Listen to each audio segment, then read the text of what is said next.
በቤቱ የሚጠራን የሚሰበስበን ሕያው ባህሪ አምላካችን እግዚአብሔር ስሙ የተመሰገነ ይሁን። ስሙ የተመሰገነ ይሁን።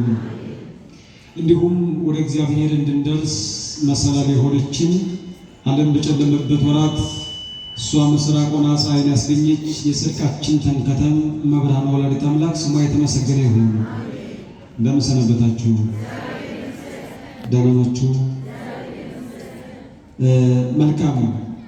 እንደ እግዚአብሔር በጎ ፍቃድ የምንነጋገርበት ርዕስ የሚሆነን በትንቢተ ኢሳይያስ ምዕራፍ 1 ቁጥር 5 ላይ ራስ ሁሉ ለሕመም ልብም ሁሉ ለድካም ሆኗል በሚል መለኮታዊ ቃል ይሆናል ማለት ነው።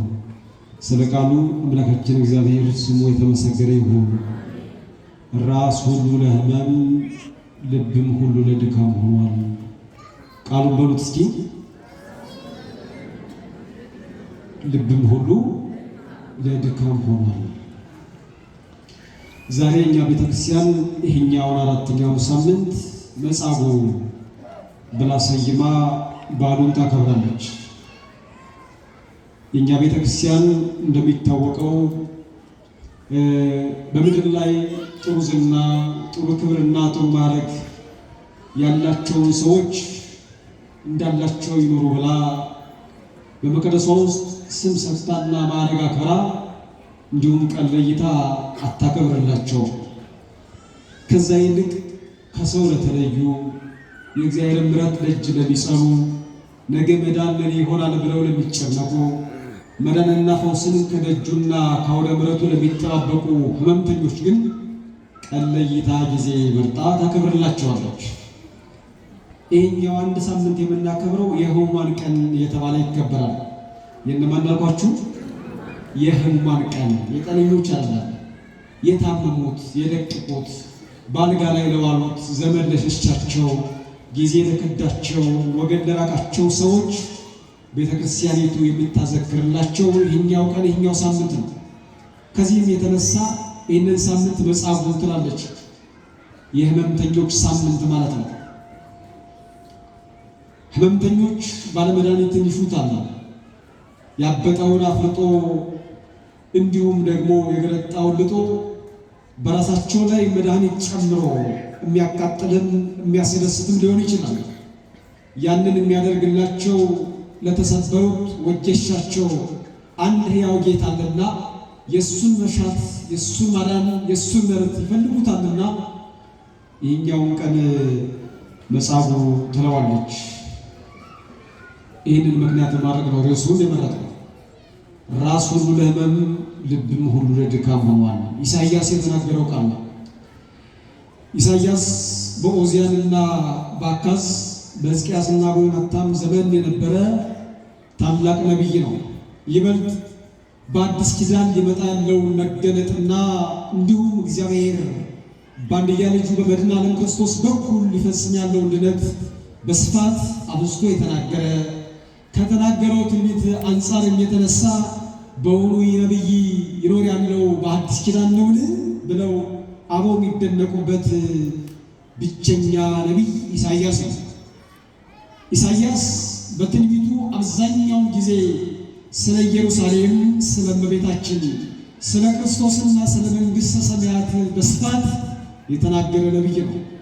ታዲያ እሱ የነበረበት ዘመን በቤተ መንግሥት በኩል የነበሩ ሰዎች አብዝተው እግዚአብሔርን ይደፋፈራሉ።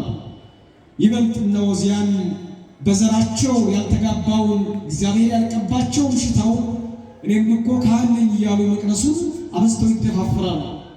ጥቅስ እየጠቀሱ መጽሐፍ እያገላበጡ እኛም እኮ ዘር ሐረጋችን ከነገሥታት ይመዘዛል፣ እናንተ እስራኤላውያን እግዚአብሔር ካህናት ትላላችሁ እንጂ እኛም እኮ አለንበት ንግሥናው በልጦብን እንጂ እያሉ እግዚአብሔርን መቅደስ ይደፋፈሩ ነበር።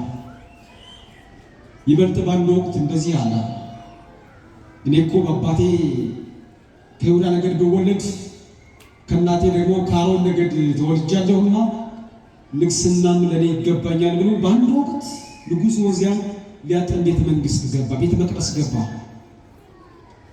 በዚህ ጊዜ እግዚአብሔር ይሄንን የተደፋፈረ መንግስቱን ስልጣኑን መቅደሱን ለማራከስ የወሰነውን ንጉስ በለምጽ አነደደና አይደለም ከቤተ መንግስቱ በጓሮ በኩል አንድ ጠባብ ቤት ከዛችም እንዳይወጣ አስሮና ገንዞ አስቀመጠ። ከሱም በኋላ የተነሳው ንጉሥ መደፋፈር አበዛ።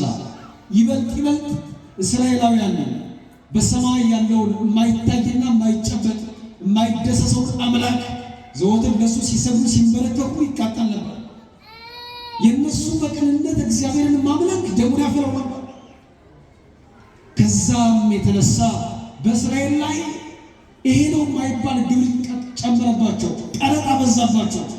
በየስፍራው ቀራጮችን አስቆሞ ገንዘባቸው ይትበዘበዝ ጀመረ። የሚኖሩባትን የኢየሩሳሌም ከተማና የሰማርያ ንግሥት የምትባለዋን ሀገር እየተው መሸሽ ጀመሩ።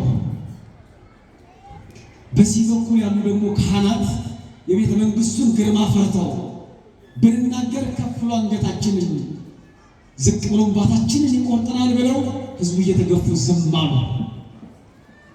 በዛ ህዝብ ላይ ህመም በረታ። በዚህ ጊዜ ኢሳይያስ እንዲህ አለ፣ ራስ ሁሉ ለሕማም ልብም ሁሉ ለድካም ሆኗል አለ። እንደ ራስ ህዝቡን ይመሩት የነበሩ መሪዎች ህዝብን ማስጨነቅ ጀመሩ። ታመሙ። የራሳቸውን ክብርና ስልጣን ብቻ ለማስጠነቅና ለማስጠበቅ ሲጨነቁ አሁን የእስራኤል ራስ መታመም ጀመረ። ራስ ሲታመም አካል መሬት ላይ ይወድቃል። ራስ አይን በትክክል እንዲያይ፣ እጅ በትክክል እንዲቆስ፣ እግር በትክክል እንዲራመድ፣ ልብም እንዲያስመረገው ራስ ነው። ራሱ ታመመ። መሪው ተበላሸ። ልብም ሁሉ ለድካም ይላል። ልብ የሚላቸው በዛ ወቅት የነበሩ ካህናትን ነው። እስኪ አስቡ፣ ራስ ከታመመ ልብ እስከደከመ እንዴት አካል ይቆማል? ራስ ቢታመም ራስን አስሮ በትር ይዞ መንቀሳቀስ ይቻላል። ራስ ደህና ከሆነ ልብ ከታመመ ደግሞ ወገብን አስሮ የልብ ሕማም እስኪታገስ ድረስ እያሰቡ መድኃኒት እያፈላለጉ ቀማም እያዘጋጁ መቀጠል ይቻላል። አሁን ግን እንደዛ አይደለም። ራስ ሁሉ ለሕማም ልብም ሁሉ ለድካም ሆኗል። ርዕሱ ሰፊ ስለሆነ ሌላ ጊዜ ጨርሰዋል። የሰው ልጅ በሁለት ወገን ይታመማል። በስንት አልኳችሁ? በሁለት ወገን ይታመማል። በነፍሱም ይታመማል፣ በስጋውም ይታመማል። የነፍስ ሕመም የሚባለው ሐዘን፣ ትካዜ ነው። ማዘን፣ አንገት መድፋት፣ የባይተዋርነት ስሜት መሰማት፣ የብቸኝነት ስሜት መሰማት፣ ይሄ የነፍስ ሕመም ነው። የነፍስ ሕመም ነው። ነፍስ ስትታመም ሁልጊዜም ብቻዬን ነኝ ማለት ትጀምራለች። ዙሪያውን ብዙ ዘመድ እያላት፣ ብዙ ንብረት እያላት፣ ብዙ ገንዘብ እያላት፣ ብዙ የኔ የምትለው ነገር እያላት ሁልጊዜም ብቻዬን ነኝ ትላለች። ራቁቷን እንደሆነች ታስባለች። ስለዚህ ነፍስ ማዘን ጀምረው ያኔ ነው። እግዚአብሔር ያላት ነፍስ፣ ቅዱሳን የከበቧት ነፍስ፣ በመቅደሱ ውስጥ የምትኖር ነፍስ ሁልጊዜም ወገን ላይ ፈቅዳት ይችላል። የኔ የምትላቸው አንደበቷን ከፍታ የምትመካባቸው ወገኖች ላይኖራት ይችላሉ።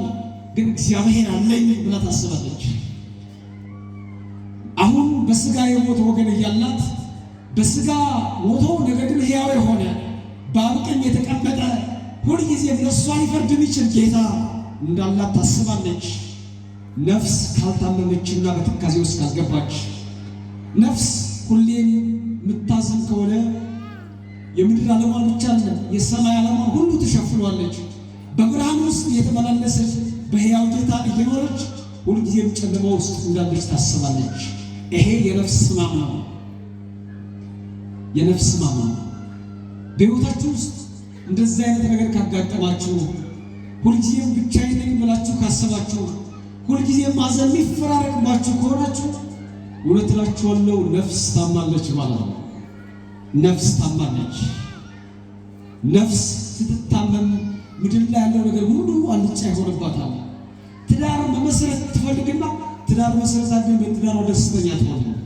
ልጅ መውለድ አንድ የህይወቷ ስኬት እንደሆነ ታስብና ልጅ ከወለደች በኋላ በልጇ መርካት ታቆማለች።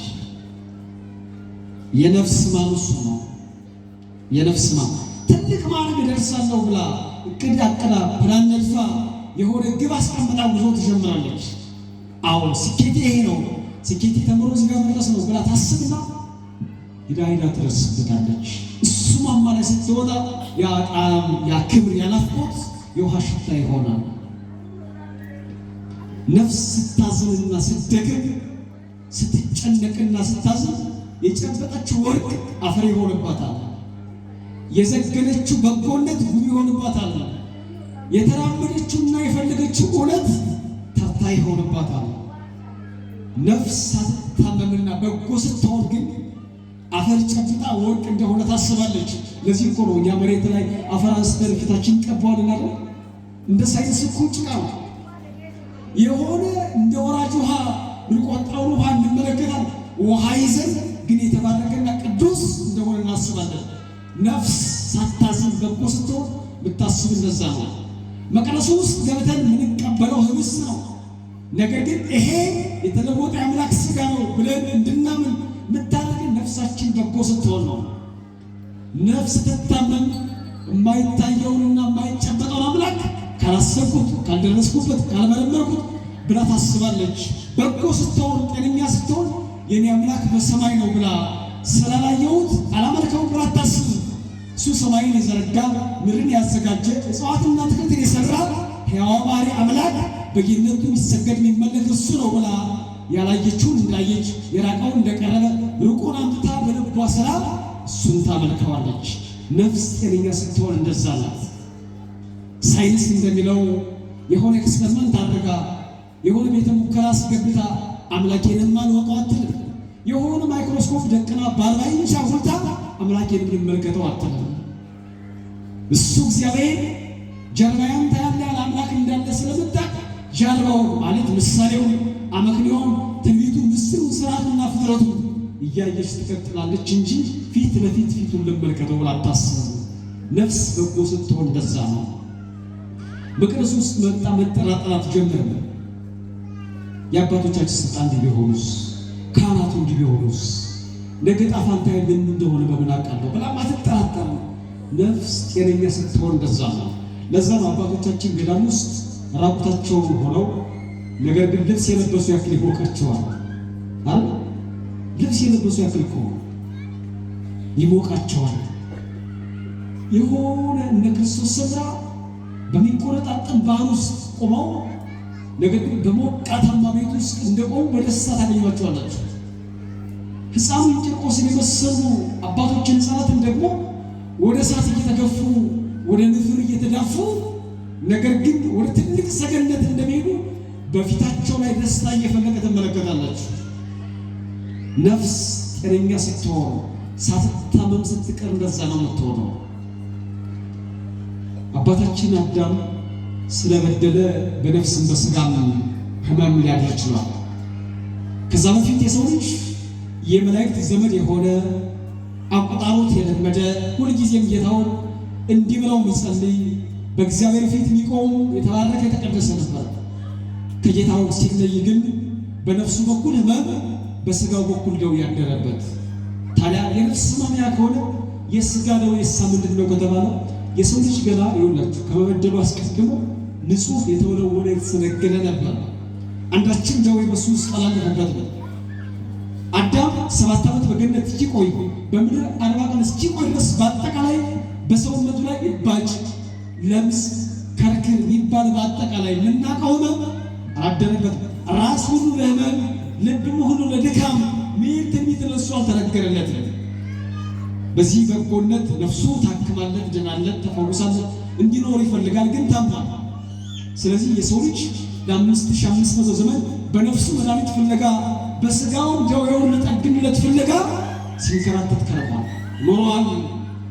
ለዚህ ነው መድኃኔዓለም ክርስቶስ አሁን በስጋውም በነፍሱም የተበደለውን የሰው ልጅ ለመፈለግ መቃብር ሄዶ እስኪያስነሳው ወደ ሲኦል ወርዶ እስኪቀሰቅሰው ድረስ ወዲህ በዓለመ ሥጋ ላይ ደዌውን መፈወስ ነበረበትና ደዌያንን ባሉበት ስፍራ እየሄደ መፈለግ ጀመረ። የማቴዎስ ወንጌል ምዕራፍ 4 ላይ ስትመለከቱ አንድ ኃይለ ቃል ታገኛላችሁ። መንግሥተ ሰማያት ቀርባለችና ንስሐ ግቡ እያለ ካስተማረ በኋላ መድኃኔዓለም ክርስቶስ በኢየሩሳሌምና በአውራጃዋ በቅፍርናሆም እስከ ባቢሎን ጥግ ድረስ እየተሽከረከረ እየዞረ ሕሙማንን ባሉበት እጃቸው የሰለለ እግራቸው የሸለለ ዓይናቸው የታወረ ሰውነታቸው የጎበጠ መናገርና መሄድ የማይችሉትን ሰዎች እየፈለገና እያደነ ማግኘት ጀመረ። አንዳንዶቹ ፀሐይ ስትወጣ የሚያማቸው ሰዎች ነበሩ። አንዳንዶቹ ደግሞ ጨረቃ ስታረግ በሁለተኛው ቀን ጀምረው ህመም ይጥላቸው ነበሩ። ሁሉንም ህመምተኞች መድኃኔዓለም ክርስቶስ ደዌ ያደረባቸው እየፈለገ በስፍራቸው እየሄደ ማዳንና መፈወስ ጀመረ። ምክንያቱም በስጋ የተፈወሰ ሰው በነፍስ እንዲፈወስ ምክንያት ይሆነዋል። ለዚህ ነው በስጋ ታመው በደዌ ዳኛ ተይዘው ወደ ጸበል የሄዱና ሕይወታቸው በትክክል ተቀይረው መንፈሳዊ ሆነው የሚመለሱ ሰዎችን አጋጥሟቸው ያሉ። እነሱ ከደዌያቸው ሊፈወሱ ነው የሚሄዱት። ከደዌያቸው ሊፈወሱ ብድን ብፈወስ ቢሻለኝ ብለው ይሄዳሉ። እንደዛ ብለው ሄደው ግን በዛው ጸሎተኛ ሆነው ጾመኛ ሆነው ንስሐ ገብተው ታጥበው ተወልለውና ተሰንግለው ንጹሕ የእግዚአብሔር ሰዎች ሆነው የሚመለሱ ሰዎች አጋጥሟቸው። ስለዚህ የሥጋ ፈውስ ለነፍስ ድነት ምልክት ነው ማለት ነው። ከዚህ የተነሳ መድኃኔዓለም ክርስቶስ ነፍሳችንን በቀራንዮ እስኪፈውሳት፣ ነፍሳችንን እስኪያድሳት፣ ወደ ሰማያዊ ዓለም እስኪያከልፋት፣ እነሆ ዛሬ ከኔ ጋር በገነት ትኖራለህ ብሎ እስኪመሰክርላት ድረስ ያደረገው ከደዌያን ጋር መኖር፣ ከሕመምተኞች ጋር መሰለፍ፣ አብሮ ከነሱ ጋር ማደር፣ ደዌያቸውን ሳይጸየፍ ቁስላቸውን ሳይንቅ እነሱን ማሻሸት፣ መጠገን፣ ሂድ ተነስ ድነሃል ተፈውሳል ማለት ነበረ። በእስራኤል ዘንድ አንድ ለምጻም ሰው ለምጽ ከወጣበት ከቤቱ ተደብቆ ለምጹ እስኪነጻ ድረስ ይቆያል። ከለምጹ እስኪነጻ ድረስ ምን ያለበት አልኳችሁ? ለምጽ ያለበት ሰው። ለምጻም ሰው ከሰው ጋር አይገናኝም፣ ሰውም አይቀበረው። ስለዚህ እስኪሞት ድረስ በቤት ውስጥ እድሜውን ያሳልፋል፣ ወይ እስኪፈወስ ወይ ንስሐ እስኪገባ ድረስ። ከሰው የሚለይ ህመም ነበር። ይገርማችኋል። አንዳንዴ ሰው ከእግዚአብሔር ሲለይ ከሰው ሁሉ መለየት ይጀምራል። እግዚአብሔር ሞገስ ያበዛለት ሰው፣ በጸጋ የወደው ሰው ሁሉ ይወደዋል። ሰው እሱን እንስማው። እሱ ሲናገር ንግግሩ እንደ ቅዳሴ ይደመጣል። እሱ ሲናገር የተጣሉ ሰዎች ይታረቃሉ፣ የራቁ ሰዎች ይቀርባሉ። አባዬ ከሌ እኮ ንግግራቸው ያምራል፣ ትምህርታቸው ይጣፍጣል፣ ሀሳባቸው ይጋባል፣ ሕይወታቸው ይማርካል።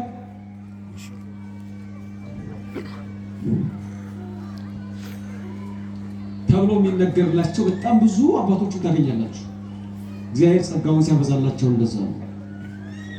አንዳንዴ ደግሞ እግዚአብሔር የራቀው ሰው ሁሉ ይርቀዋል፣ ይሸሸዋል።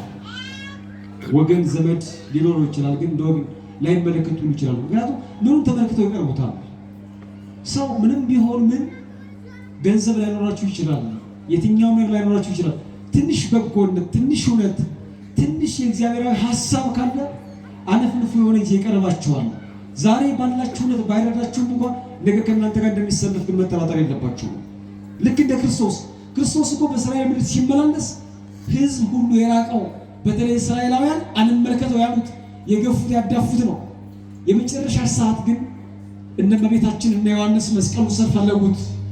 ጲላጦስ የእውነትን ጌታ እርሱን ለሞት አሳልፌ ሰጥቻለሁ ብሎ መጽሐፍ ጀመረ። እነሆ የእስራኤል ንጉሥ ብሎ ሊመሰክርለት በቃ።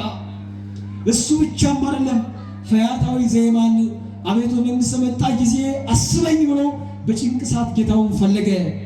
ጨለማው ሲጨልም አይሁድ ሲዘባበቱ የጨለማው ጌታ መድኃኔዓለም ክርስቶስ የጨለመ ልቡን ከፍቶ ፈያታዊ ዘየማንን ቀሰቀሰው። እሱ መድኃኔዓለም ክርስቶስ የእውነት ጌታ ነውና በመጨረሻው በኩል ለእውነት የሚቆሙ ሰዎችን መቀስቀስ ጀመረ። እናም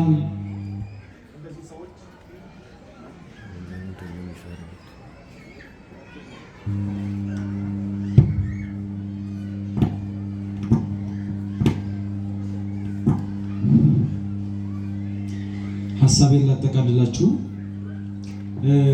ሕመምተኞችን እየጠገነ እየፈወሰ እንደውም በአንድ ወቅት አይሁድ ክርስቶስ እንደዚህ አሉት፣ አንተ ንጹሕ ነህ፣ ሕመም ያላደረብህ፣ ደዌ ያላደቀቀህ፣ ነገር ግን ብዙ ጊዜ የምትታየውና የምትገኘው ከሕመምተኞችና ከኃጢአተኞች ጋር ነው። ምክንያት ምንድን ነው አሉት። እሱ ግን እንደዚህ አላቸው፣ ሕሙማን ይፈቅደው ወላቃቤ ሥራይ፣ ሕመምተኞች ባለመድኃኒትን ይፈልጉታልና ለዚህ ነው በእነሱ መካከል የምገኘው አላቸው። ታዲያ ሕመምተኞች ባሉበት ስፍራ በሚጠመቁበት ቦታ ሁልጊዜ የሚንቀሳቀስ ነበርና መድኃኔዓለም ክርስቶስ በአንድ ወቅት ቤተሳይዳ በምትባል በጎች በሚጠመቁባት ስፍራ ላይ በዛ አልፎ ለመሄድ መድኃኔዓለም ክርስቶስ ወሰነ። በዛች ስፍራ ላይ ሕዝብ የረሳቸው ይኑሩም አይኑሩም የማያውቃቸው መንግስትም ከናካቴው ጭራሽ የማይመለከታቸው በዛ ወቅት የነበሩ የቤተ መቅደሱ አገልጋዮችም ምን ይሁኑ ብሎ ያላሰባቸው በአጠቃላይ ለ47 ዘመን ያክል የወደቁ ሕመምተኞች ነበሩ። ለስንት አልኳችሁ? ለ47።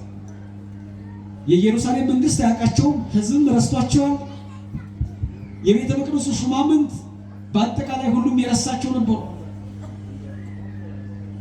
አንድም ቀን ካህናቱ እስኪ እንመልከታቸው፣ ድሆች እኮ ናቸው፣ ሕመም አድቋቸዋል፣ ከደዌያቸው ይነወሱ ብለው አንድ ቀንም ያልጎበኟቸው፣ ቤታቸውን በበረከት ሊሞላት ያልተሸጋገሩላቸው፣ የኢየሩሳሌም መንግስትም አንድም ቀን ያላዘከራቸው ያላሰባቸው፣ ቆጠራ ውስጥ እንኳን ያላስገባቸው ለ48 ዘመን ያክል እዛ የወደቁ ሕመምተኞች ነበሩ። ታዲያ መንግስትም ሕዝብም ካህናትም የረሷቸውን ሰዎች መድኃኔዓለም ክርስቶስ ፍለጋ በዛ በቤተ ሳይዳ በኩል መሄድ ጀመረ። ጉዞውን አደረገ። በዛ ሴት ያቺ መጠመቂያ 5 እርከን ነበራት። ያቺን ተሻግሮ መድኃኔዓለም ክርስቶስ ልፍ ሲል ከታመመ ለ38 ዘመን ያክል የሆነው በዛች ስፍራ ላይ ከቆየም ለ38 ዘመን ያክል የሆነው ወገን ዘመድ የራቀው ቀን የከዳው አንድ ሕመምተኛ በዛ ባልጋው ላይ እንደተዋን ተጣብቆ መድኃኔዓለም ክርስቶስ ተመለከተ። ክርስቶስ እንደዚህ ያለው ወደሱ ቀረበ። ሕመሙም እንደጸናበት አወቀና በውኑ አንተ ሰው ልትድን ትወዳለህን አለው። ምን ልትል ትወዳለህ? አይሰማኝም። ልትድን ትወዳለህን አለው። የኛ አምላክ መጻጉዕ የሚባለው ሕመምተኛ ያን ያክል ዘመን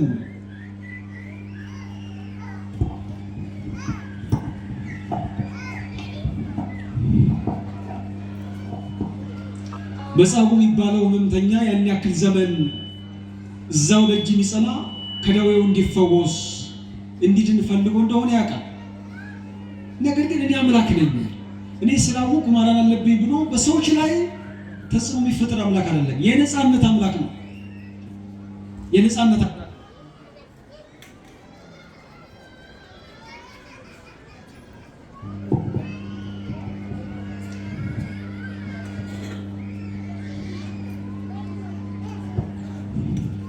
የነፃነት አምላክ ነበርና መድኃኔዓለም ክርስቶስ ወደሱ ቀረብ ብሎ ጠየቀው። መጻጉዕም እንደዚህ አለ፣ ጌታ ሆይ ያው እኔ ልድን እወዳለሁ እፈልጋለሁ፣ ነገር ግን ከኔ በፊት ብዙ ሰዎች እየመጡ ወደ መጠመቂያው እየገቡ ይድናሉ። የመጠመቂያውን ውሃ መልአኩ ከሰማይ ይመጣና በሚያናውፀው ሰዓት አንድ ሰው ገብቶ ቀድሞ ከተጠመቀ እሱ ይፈወሳል። እኔ ግን ሰው የለኝምና እስካሁን ድረስ አለሁ፣ ነገር ግን ልድን እወዳለሁ፣ ነገር ግን ሰው የለኝም አለው። ደግሞ መድኃኔዓለም ክርስቶስ እንደዚህ አለ፣ በል ተነስና አልጋህን ተሸክመህ ተመላለስ አለ። ምን የለኝም ስላለው ነው? ሰው የለኝም አለው። መድኃኔዓለም ክርስቶስ ግን ሰው የሆነ አምላክ እሱ በምድር ላይ ተገልጧልና ሰው ላልኖረው ሰው ለመሆን የመጣ አምላክ ነውና በል ተነሳና አልጋህን ተሸክመህ ተመላለስ አለ። ወደ መጠመቂያው ግባ አይደለም ያለው። እሱማ ጊዜ ይጠይቃል። መልአኩ እስኪወርድ ድረስ መጠበቅ ግድም ያስፈልጋል። አሁን ግን እሱ የምሕረት እጁን ወደዛ ሕመምተኛ ዘረጋ። ተነስና አልጋህን ተሸክመህ ተመላለስ አለ።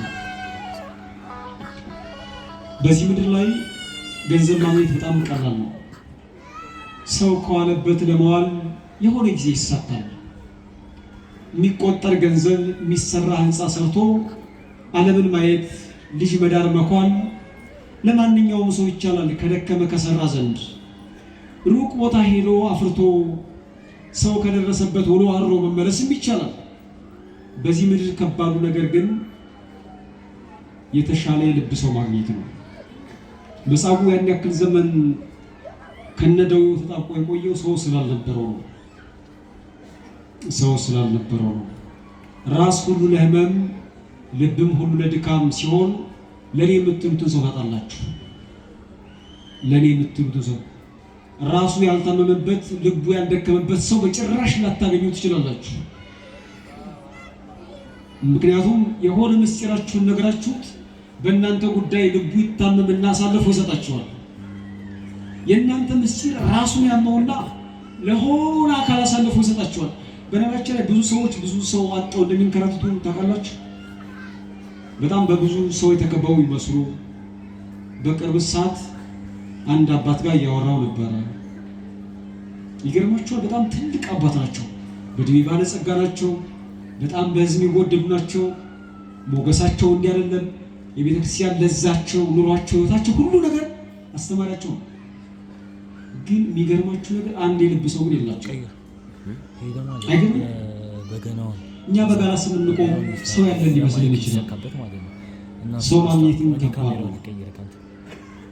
ሰው እንዲኖረን የሚያደርግን ራሱ ሰው የሆነ አምላክ በምድር ላይ ተገልጦ እሱ ለእኛ በጎ እንደሚያደርግ ስናምን ከሰው በላይ እግዚአብሔር እንዳለን ስናረጋግጥ ያኔ ተስፋችን ይሆናል።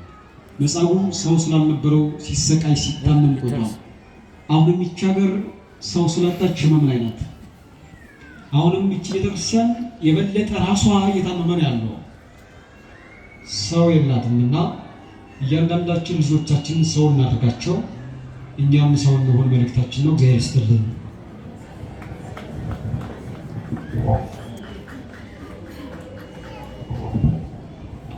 ቃለ ሕይወትን ያሰማልን፣ ቃለ ሕይወትን ያሰማልን። በእድሜ በጤና አምላካችን እግዚአብሔር ይጠብቅልን። በሰማነው 30 60 ሞቶ ያማረ ፍሬ እንድናፈራ አምላካችን እግዚአብሔር ይርዳን። መምህራችን በሚገባ ነው የዕለቱን ትምህርት ያስተማሩን። እንግዲህ እስከ ሆሳዕና ድረስ ይኸው አገልግሎት ይቀጥላል። በጣም ደስ ትላላችሁ። በርካታ ሰው ነው ግቢ ውስጥ ያለው። ለዚህ አገልግሎት እንዲሳካ በክቡር አባታችን ፊት አውራሪነት ለዕለቱ ተገኝተው ለ8ቱም እሁዶች መምህራንና ዘማሪያን እየተጋብዘው እንዲያገለግሉ በጀት አስበጅተውልናል። አምላካችን እግዚአብሔር ስሙ የተመሰገነ ይሁንልን። አመስግኑልን። ይህን ላደረጉት ሁሉ ትልቅ እርምጃ ስለሆነ ነው ይህን አመስግኑ የምንላችሁ። ሌላ ቦታ ላይ ለስብከተ ወንጌል ትኩረት የለም ይታወቃል፣ እናንተም ታውቃላችሁና እኛ ግን እድለኛ ሆነን በአመት 565,000 ብር ለስብከተ ወንጌል ጥቅል በጀት ተበጅቶልን አገልግሎቱን እየሰጠን እንገኛለን። በአንድ ወር ውስጥ 8 አገልግሎት እዚህ ቦታ ላይ ትልልቅ ጉባኤዎች አሉን። ይሄ የአስተዳደር ጽሕፈት ቤት ያደረገልን በጎ ስራ ስለሆነ እንግዲህ በዚህ እንዲቀጥሉ እንላለን። እግዚአብሔር ስሙ የተመሰገነ ይሆንልን። ከዚህ በመቀጠል አሁን ወደ ዝማሬ ነው የምናልፈው። ወንድማችን በጠዋቱ በማለዳው በቀዳሚ አገልግሎት በዝማሬ ሲያገለግለን የነበረው ወንድማችን ዘማሪ ዲያቆን አማን እንዲሁ እሱ ደግሞ አንድ ዝማሬ ብቻ ይዘምረናል። ሰዓቱ ስለሄደብን የደብራችን የሰንበት ትምህርት ቤት ወጣቶች ደግሞ ቶሎ ቶሎ መታችሁ በገና የምታቀርቡ ብትፈጥኑ ጥሩ ነው። በኋላ እንትን እንዳትሉ ሰዓት ስለሌለን ወደ ወንድማችን ዘማሪ ዲያቆን አማን ወስዳቸው ነው።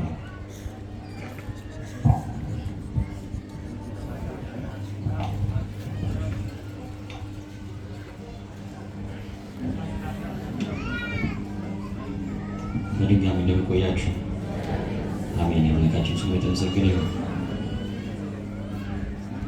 ሰው የለኝም አለ መጽሐፍ ነው ብቸኛ፣ ሰው ሆኖ ለመጣው ሰው ለሌለኝ ለኛ ከዕድሜ ልክ ሽባነት አልጋ የሚያሸክመን እርሱን ማመን ክደን በሰው ከመታመን እያለን አብረን ዘምረናል።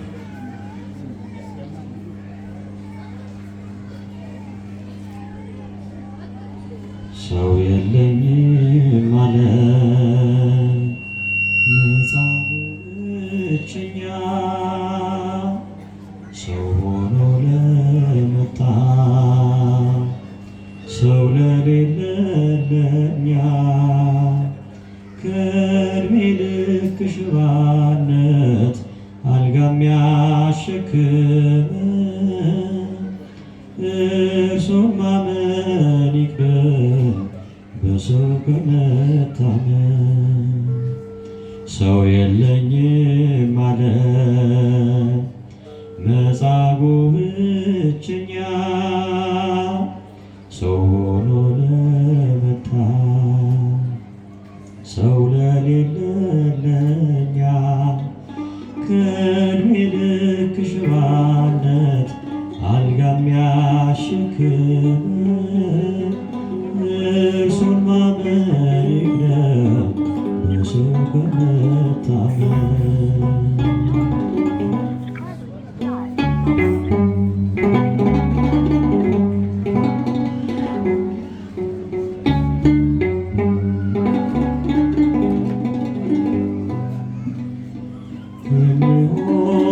ሰንበት ነው ይወርዳል መላኩ፣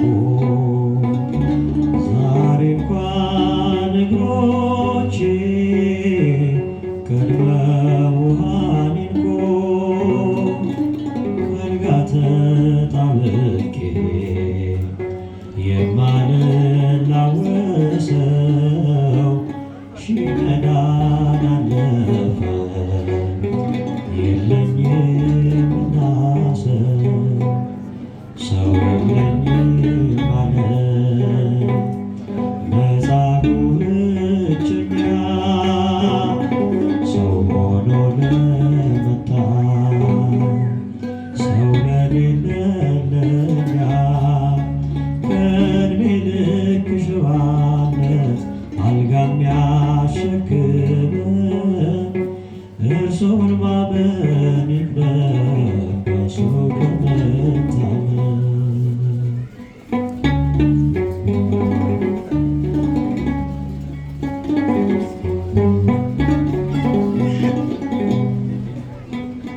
በሰው ማጣት ረሃብ ስለጎሰቆለ የኪሩብን አምላክ ተሸከመኝ አለ። መስጠት ልማዱ ነው የበዛውን ምንዳ ሸክሙ ሲሸከም ተደነቀች ሳይዳ። ሰው የለኝም አለ መጻጉዕ ብቸኛ፣ ሰው ሆኖ ለመጣ ሰው ለሌለ ለእኛ ከዕድሜ ልክ ሽባነት አልጋ የሚያሸክም እርሱን ማመን ይቅደም በሰው ከመታመን።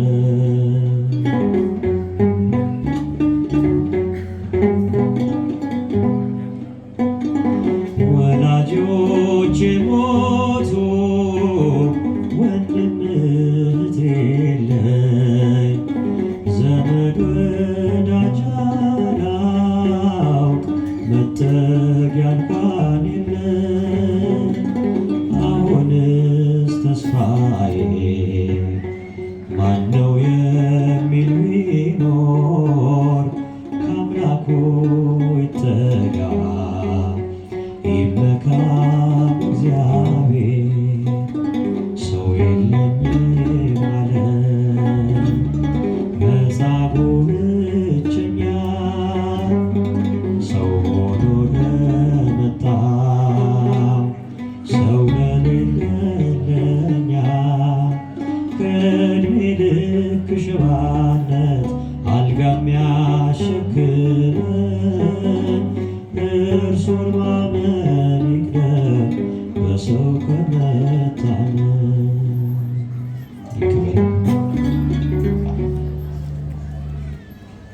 ዝማሬ መላእክትን ያሰማልን። አሁን ወደ ሰንበት ትምህርት ቤት ወጣቶች እናልፋለን።